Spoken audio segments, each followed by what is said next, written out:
Alright guys, this is your boy Tacho here, and we're playing some more Crash and Sane Trilogy. And we're going to be playing Crash Dash and Ripperoo, the first boss of the game. So let's go. Sliding can help you move faster. Imagine they gave a hint and they were like, slide spinning can help you move faster. That would be something. You're not really supposed to know about the slide spin, I don't think. They do. The reason why they're telling me that I can slide to speed up is because I'm getting chased by this boulder. So generally you would want to move a little faster. I'm going to cool it though. I don't want to end up falling into a pit or a jump or anything, since I can't really tell how high I can jump or how far I can jump in this game. In the original, I'd just be slide spinning through all of this. But I'm just going to take it easy and casual for the moment.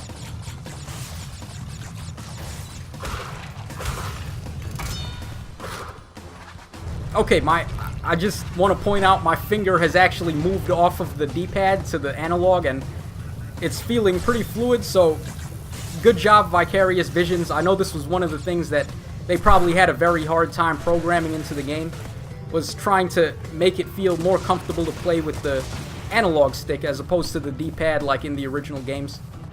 But I'm using the analog right now, and I'm definitely not regretting it. Alright, we're doing pretty good so far. I haven't died yet.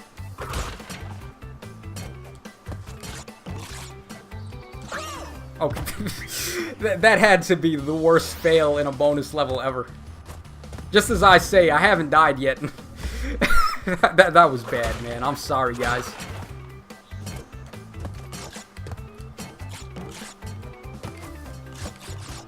Okay, this is going to be tricky. Let's see if I can get it. Okay, I got it.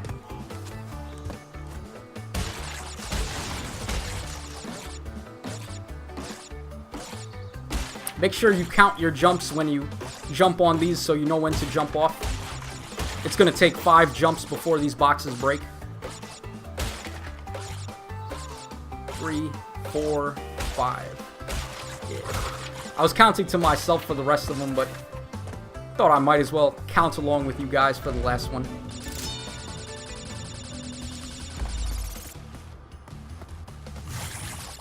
Okay, those booster pads give you a bit of a rush while you're on them. I should probably try to go a little faster, because there are going to be a couple of boxes that I need to actually do the belly flop to get. How did I fall there? That was bad. Alright, whatever. I've got 15 lives to spare. It's not like we're doing that bad.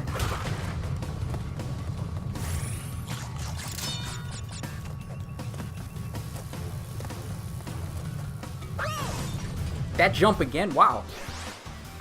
It's, yeah, like I said, it's a little tough to exactly tell how far my jump goes with the new graphics and the new mechanics. I'm just gonna slide spin over that one when I get to it next time. Wow, that's the same jump again. That's a very life-taking jump. I wonder if any other people doing Let's Plays of this on YouTube have actually failed on that jump. Yeah, I'm not even gonna risk it. Just slide spin over all that shit.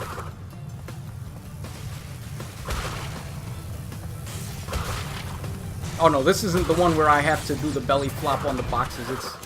I think it's the next boulder level in the second warp room.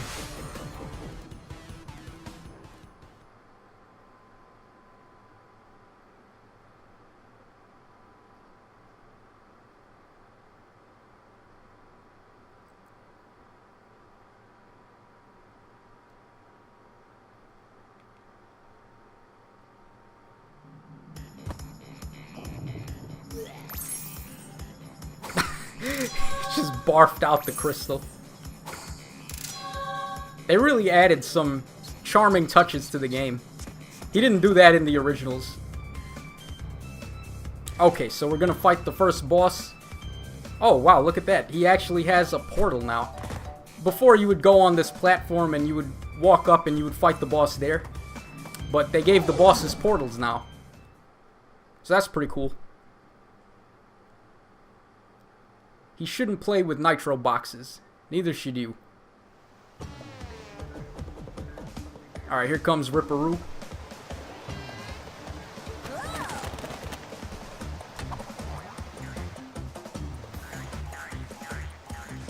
I wonder, let me just see if the spots are the exact same. You stand over here for the first wave and then, yeah, it's pretty much the same.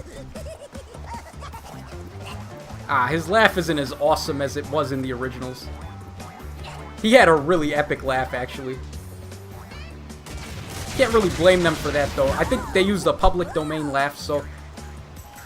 Actually, I guess I could give them more credit for being original and making their own laugh. As opposed to just borrowing someone else's laugh. And I know the Howie scream that the scientists do. Actually, one of my favorite sound effects in the original. But I don't think they're going to use it in this game. Not like that's a bad thing, but it does kind of hurt the nostalgia factor a little bit.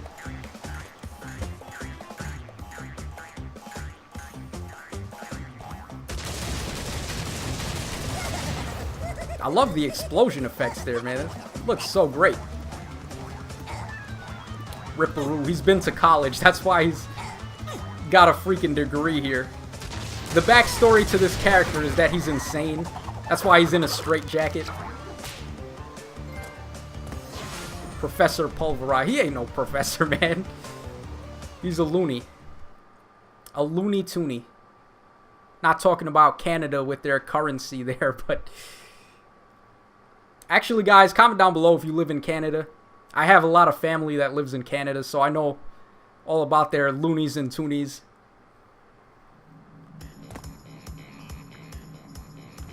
Okay, so let's go to the next warp room. R1. Okay, wait, hold on. It's a little counterintuitive. I would expect to go on it and press the up button, but that's not how it works. Okay, where's... Alright. So... Oh, I was about to do the trick where you jump on the polar bear. I see that Ripperoo failed to prove much of a challenge yet again. But back to business. There are crystals to be gathered. 20 to be exact. The planets will align shortly, all 13 of them. And this will create a power great enough to rip the Earth apart. Properly utilized, however, the crystals can absorb and contain the energy. Crash, is that you? I've been looking everywhere. I don't have much time to tell you this. You have to be careful. Trusting Cortex seems a little unwise, Crash. I can't keep the data path open much longer. Crash, you need to... Man, I love the voice acting for Coco. She also... That voice actor also does the voice of Zatch Bell, if you guys know what that is. Alright, there's a trick that you can do here on this polar bear. If you jump on him a bunch of times, he gives you some extra lives. Yeah, there we go. Animal abuse is good. That's the moral of the story in this game. And, you know, we might as well play Barrett. Let's see how the polar bear levels work. But yeah, as I was saying, I really like the voice acting on Coco. Just a very nostalgic voice actor to me. Because I grew up watching shows like Jimmy Neutron and Zatch Bell on Cartoon Network. Oh man, I love the music here. They did a really great job with the rendition on this. I'm a little scared to do the dash with the polar bear. Let's give it a try. Alright, it's not that bad. Okay, as I say that, it goes from good to worse.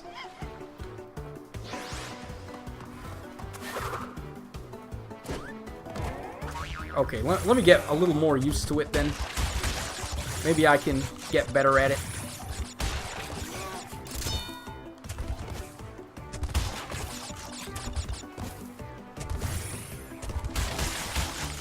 Oh man, I thought I was actually going to miss one of those boxes there. The controls are a little more fluid on the bear than in the originals, because I feel like I'm getting boxes that I wouldn't normally have been able to get in the PS1 games.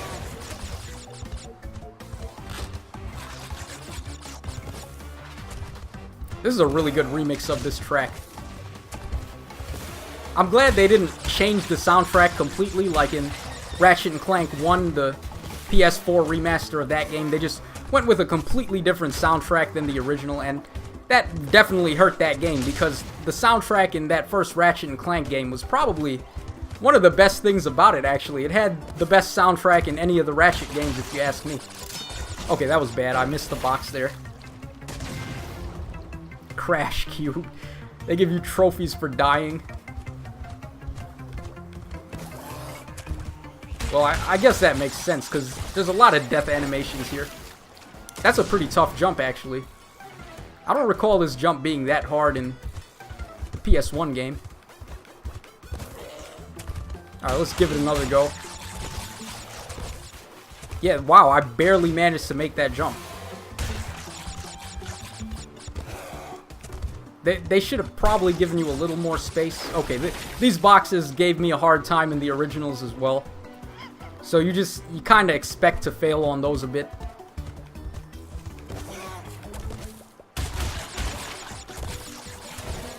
Okay, I guess you just gotta jump faster on the bear.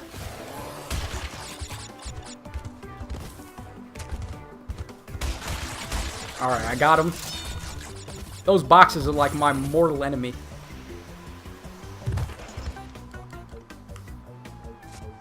Alright, but we managed to do it. We got the box gem there. Pretty awesome level. That was a really nice rendition of Barrett.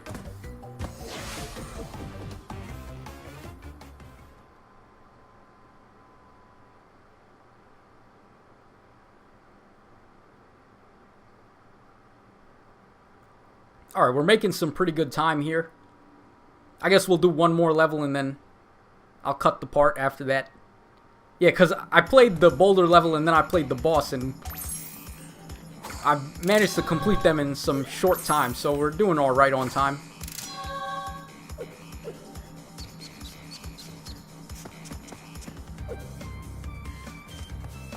Okay, what level should we do next? I guess let's do a sewer level. Let's do the eel deal, because I can get a green gem here. A special gem hides behind something fake. Yeah, that's a really good hint, actually, because in the originals, there was no hint that you could actually walk through one of the pipes. It's a pipe that looks like it's really there, but it's actually a fake. Very mean place to hide a gem in the original PS1 games.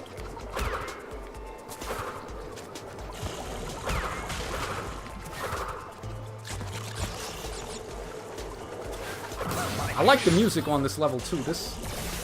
They did a pretty good job with the remix.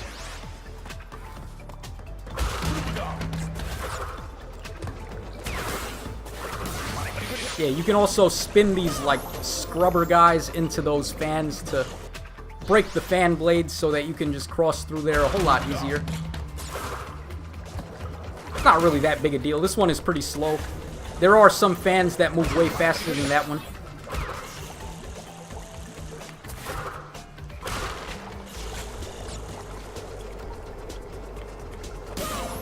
Oh man, that was pretty bad.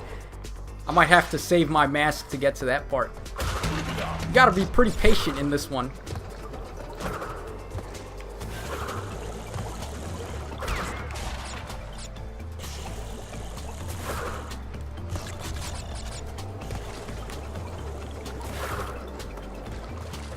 Okay, this is the part where I died last time.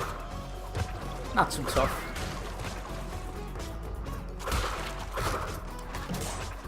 Man, look at... those rats did not look like that in the original game. I don't know about that enemy. That's probably the first enemy that I don't think looks that much better in this version of the game. Okay, so this is the part where you jump through the pipe. Very mean place to hide a gem, like I said before. I could not figure this out as a kid. I had to look it up.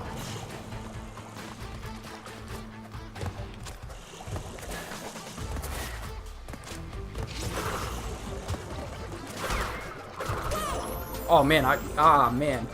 That sucked. I spun the rat. I shouldn't... You're not allowed to spin these rats. But it kind of looked like I could, because in the original game he has the spikes in the front as well. But in this game, he doesn't really have the spikes in front of him.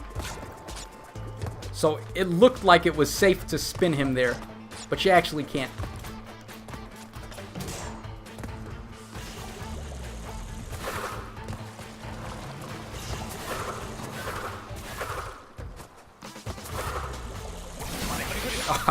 I tried to be a little more awesome than I actually am to skip over to that one. Didn't go so well, though. Okay, now I can die to warp back to that. What the hell? Where'd all the enemies go? I deliberately left those enemies alive so that I could do a death warp, but then they just disappeared. Alright, whatever.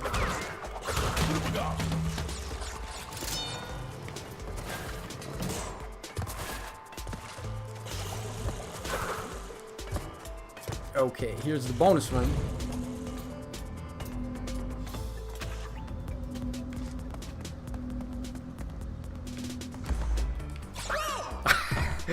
Oh my god, that was bad. Fail, epic fail. It's even more of an epic fail that I actually said epic fail. Who the hell says epic fail anymore? That's like, what is this, 2006, man? Come on, Tacho, get with the times. I'm very dank with my memes.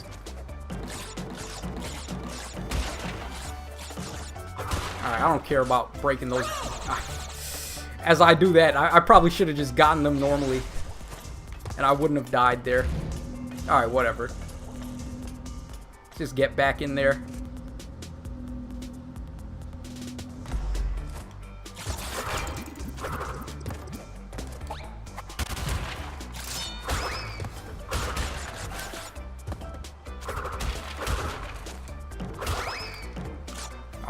I almost actually jumped off there again. I would have hated myself if I did that a second time in a row.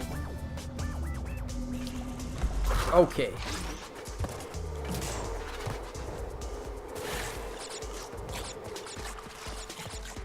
Wow, actually I just noticed this. There's water in the pipe. I don't think it, well, it probably was in the original game, but it didn't look that obvious. It's really noticeable here, and it really makes a nice effect as well. It's fantastic work, man. The ripple effect, yeah, they totally nailed water in this game. And the very first Crash Bandicoot game was actually notable for having some of the best water effects for the time. There's actually like footage of Miyamoto from Nintendo looking at the original Crash game and just being in complete awe at the graphics of the water graphics there. Just completely bodied Mario there. Alright, I probably shouldn't say stuff like that. We don't want to turn this into a Crash versus Mario debate. But I guess I already went there, so what do you guys think about that? How do you feel about Crash versus Mario? Which game do you think is the superior platformer? I actually am going to piss off a lot of people by saying this, but I think Crash 2 is probably one of the best platformer games of all time, and it just takes a dump all over Mario 64. I can't believe I said that, too. I'm going to get some serious hate for that, but that's my honest feelings. I'm not going to lie to you guys. I'm just going to be completely blunt and just say what I feel. Crash 2 is the superior platformer to Mario 64.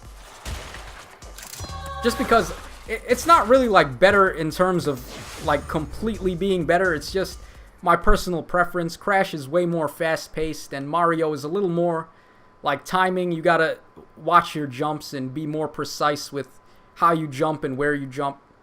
But Crash is just like you rush from start to finish. It feels like you're racing against yourself almost. Even though you're not really in a race, you could be patient if you wanted. But it just feels way more fun in Crash to move as quick as you can.